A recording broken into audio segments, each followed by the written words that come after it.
चली ना घुमा दी कलकतिया राजा।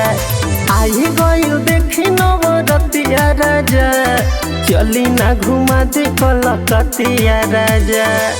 माई हई काली बहुत निराली, दर्शन ला तरसता अखिया राजा।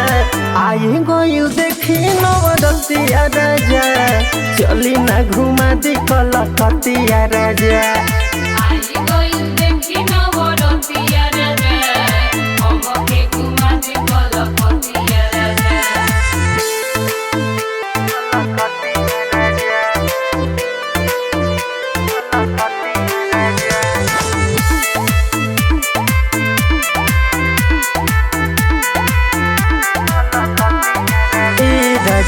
जाने जहान हो महिमा महान हो, माई कलकत्ता वाली काली के।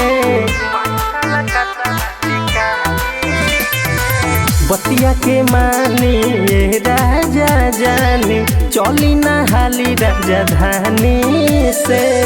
दुख माई हरली खाली झोली भरली, ठीक होई राउर तमतिया राजा।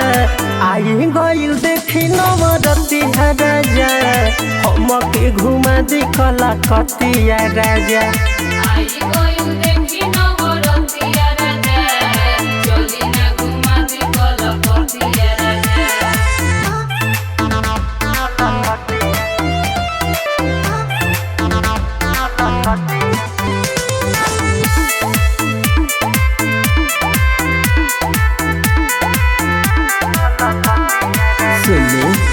श्रद्धा मन में भक्ति उमंग में, हमको भी मेला घुमा दीजिए। कर्जा कढ़ाई चाहे गहना बेचाई, माई के दर्शन करा दीजिए। सुनील डायमंड जब अरजी लगावे, अपनो सुधारी अदतिया राजा। आई गइल देखी नवरतिया राजा, हमके घुमा दी कलकतिया राजा।